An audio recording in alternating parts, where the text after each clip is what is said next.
Normally it's easy enough to find a taxi in Newcastle's West End, but late on Friday and Saturday nights it can be a different story. Even taxi drivers who are hungry for fares are avoiding this area because it can mean trouble. And with the approach of the warmer weather, with more people out and about late at night, drivers are expecting that trouble to increase. Already, drunken brawls have led to taxis being damaged, lights smashed, doors kicked in. We're looking to an increase in the stupid behaviour of some drunken people in the western end of the city as the weather warms up.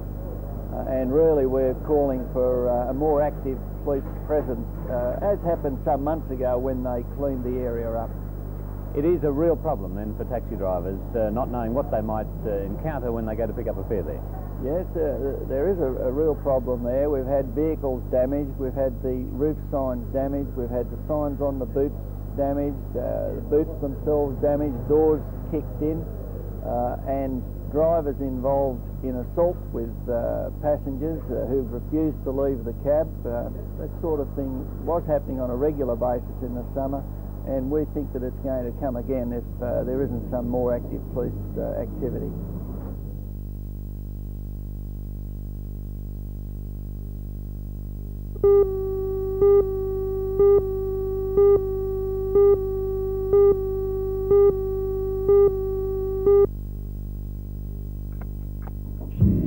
These television commercials are at the centre of the seatbelt blitz. People who do The anything Traffic to save Authority's their media child from death campaign or will be injury launched in the Hunter forget on the Monday simplest thing. to coincide Just with the because start they of ride the in big the back police doesn't crackdown mean on they drivers don't need and a child passengers restraint or not seatbelt. obeying seatbelt Please. laws. A media conference to explain the reasons for that crackdown was held in Newcastle today.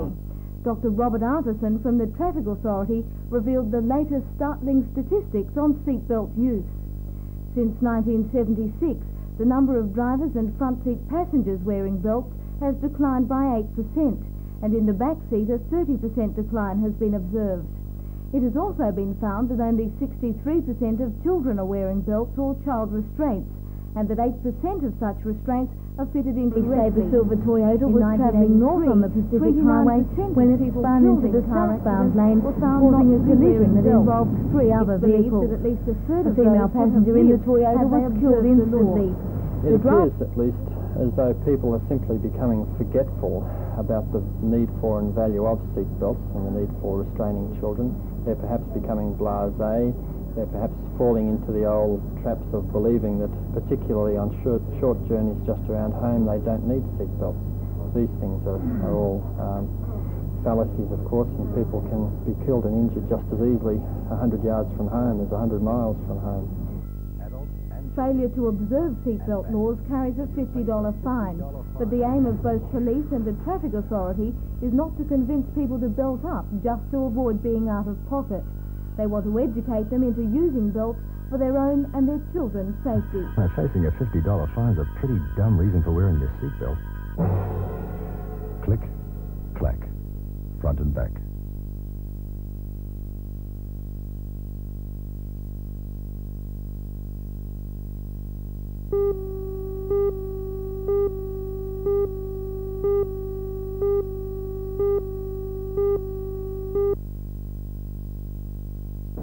This 1.5 hectare lot in Bartlett Town Road is so site for the retirement village, although the plans are yet to be finalised. Like it, there will be 80 service units and 20 single-storey self-care villa units.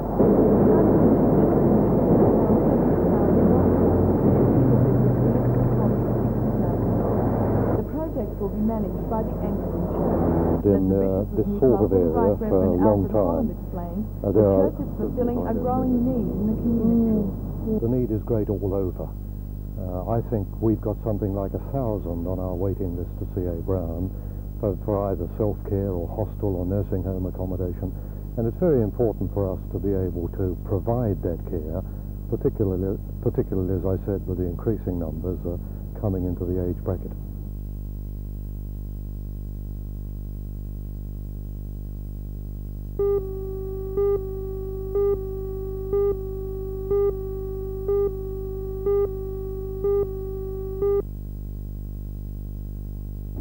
With the school holidays starting tomorrow, the Newcastle City Council has decided to capitalise on the event by announcing the beginning of the swimming season. At Lambton School, everything's in readiness: rides for the children, barbecues, and of course an array of pools to choose from. But it isn't only the surroundings that received a brush-up. The pool attendants and beach inspectors also received a refresher course in life-saving techniques. Alderman John Tate believes this could be the most successful year to date for the council's pools. I expect that this will be a big season for attendance for a number of reasons. First of all, the cost of coming to a pool is very, very cheap. It's a good family atmosphere. There are a lot of family facilities, barbecues and so forth. And I think with the cost of entertainment increasing the way it has, that the council pools will be used a lot more this season. Meanwhile, in the Lake Macquarie municipality, the pools won't be opened and the beaches won't be patrolled until October the 1st. The town clerk, Mr. Harold Cumming, says the pools and the beaches will be supervised 7 days a week throughout the summer until the 30th of April.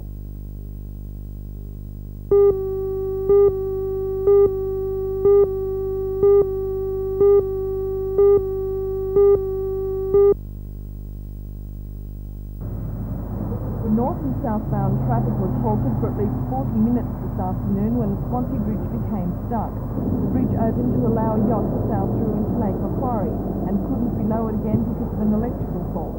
Traffic was banked up at least 2 kilometres to the north as agitated holidaymakers strained to see what was causing the hold-up. Eventually the bridge was cranked down manually and the traffic began to edge its way over the bridge. Electricians are working on the fault and it's believed the bridge will be able to open to boating traffic again later tonight.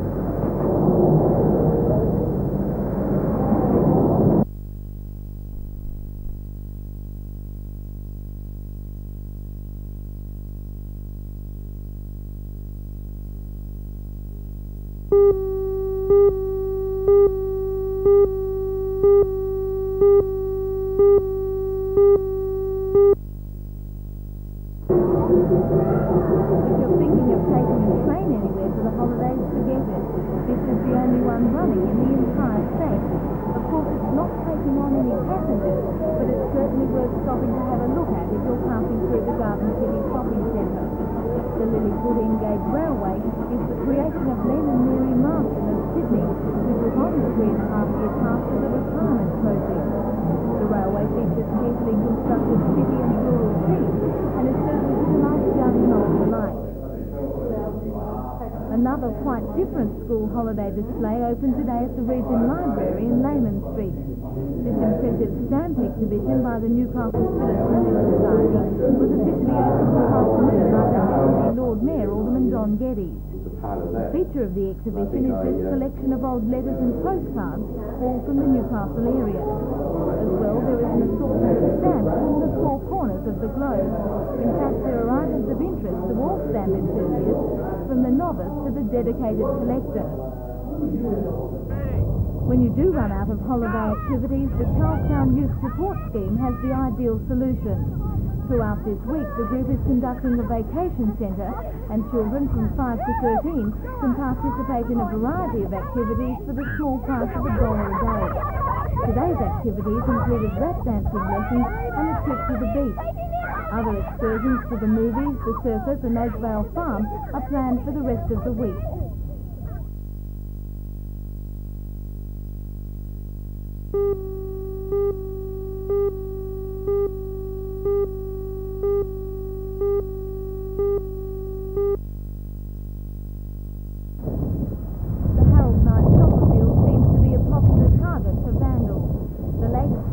The third in a year and the second in only a fortnight.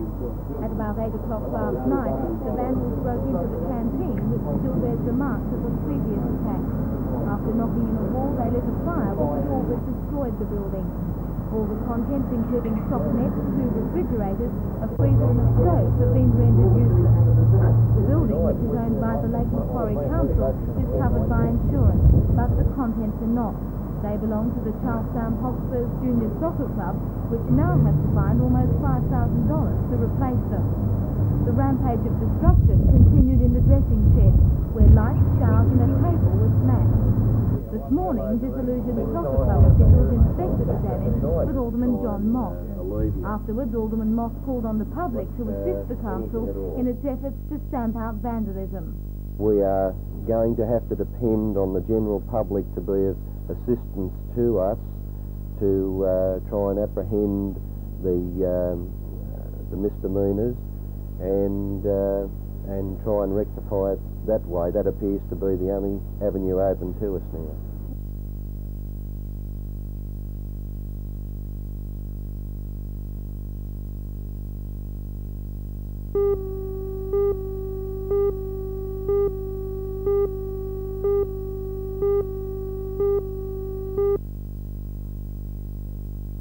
Hardman appeared first and was found guilty of a late tackle for this incident.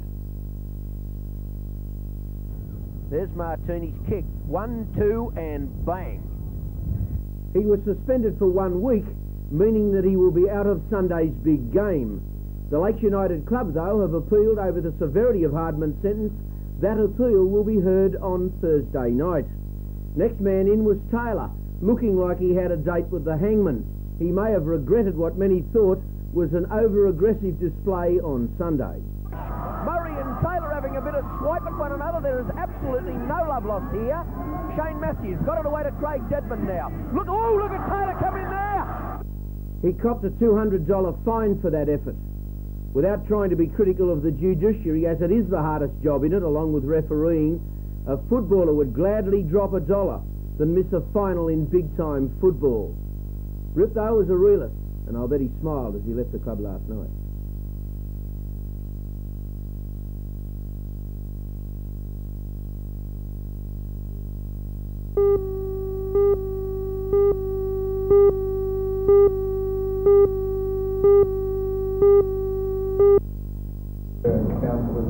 According to Mr Noble, Newcastle is the forgotten city of tourism. Too many people, he says, forget about the city's historical significance, important industries and beautiful beaches, just to name a few of its assets.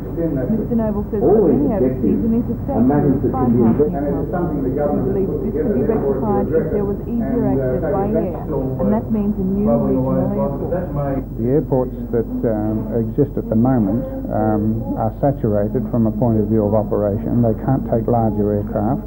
The Air Force port can take larger aircraft, but at the moment there is nobody who is willing to come in here, and it's a chicken and the egg situation. But a regional airport would generate tourists, and tourists would generate the desire for a regional airport. But I think it is up to the community to start pushing for an airport that will handle tourist type aircraft, that is, aircraft large enough to take, or airports large enough to take jets, the sorts of aircraft that tourists like to travel on.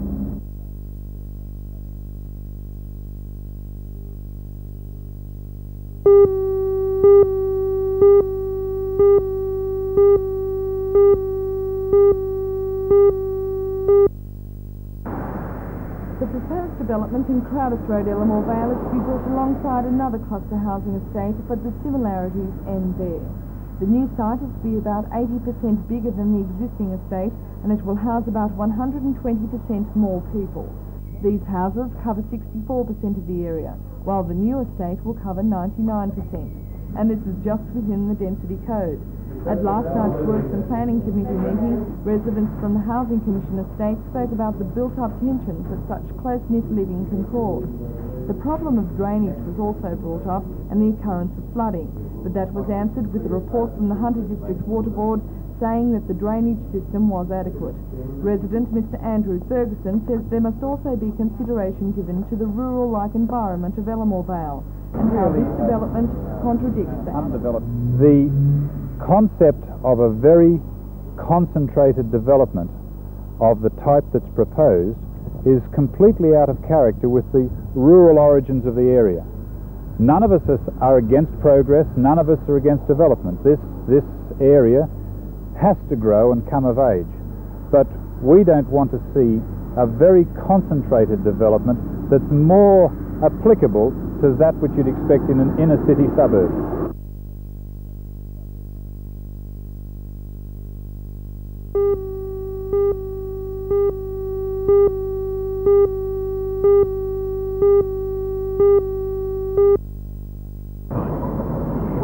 Like this one shortland, peaks and swamps connected to it and full of the coast have long been ignored or abused. The Hunter Wetlands Trust may change that. It was formed in July from the Wetlands Group of the Newcastle Flora and Fauna Protection Society. The primary aim being to create a shortland wetland centre in the old Hamilton Rugby Club at Morrison Park. The centre will become the headquarters of the Trust and provide public access to the swamp. The Trust sees tremendous educational and tourism potential in the Shortland Hexham area, and from very influential people it seems agree. David Attenborough, whose television series have made him a respected spokesman on the natural world, wrote the Trust a letter in which he called the project a fascinating and highly important one. Money is needed to establish the Shortland Centre, and already $2,000 has been donated by the Australian Bird Environment Fund. Now the Planning and Environment Minister, Mr Sheehan, has lent his vote to the The Trust has applied to Mr Sheehan's Department for a Heritage Grant and is hopeful of getting it. But is it too late to save the wetlands? After the degradation they have already suffered. It's never too late, but it was almost too late. One of the important things to realise about any series of habitats is the way one is related to another. And this concept that if it's wet then you fill it, that the birds will go elsewhere, of course, is just nonsense. Eventually it gets to the stage where there aren't enough other places for them to go anyway. And wetlands have a very important function in the whole ecology. So you believe that Newcastle people and the governmental authorities should give wetlands the priority? I really do. It has, apart from its conservational value, it has a very high educational value and also can mean tourist dollars for the valley.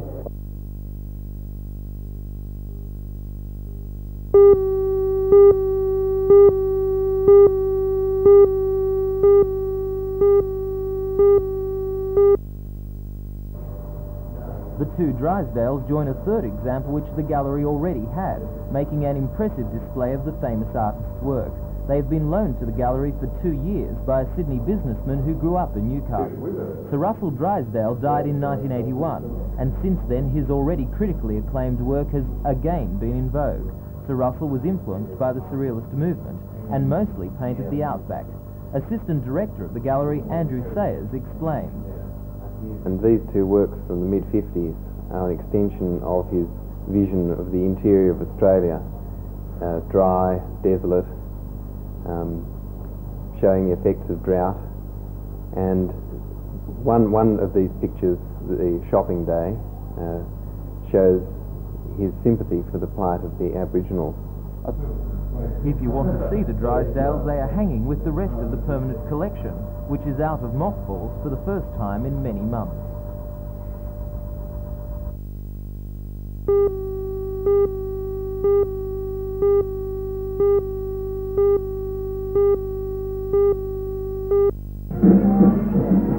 While there weren't any kangaroos present, this didn't stand in the way of everybody enjoying the occasion and catching up with a few old friends.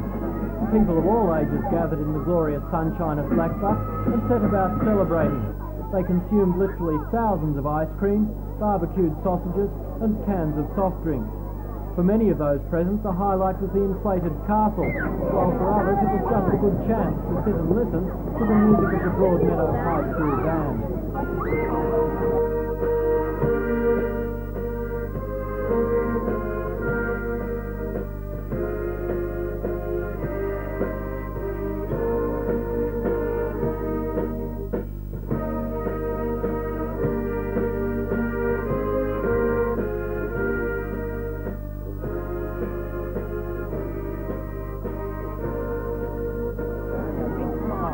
No one is certain who decided or when it was decided to hold the kangaroo's birthday on this date, but what we do know is that for more than 5,000 Novocastrians, this year's party was a bounding success.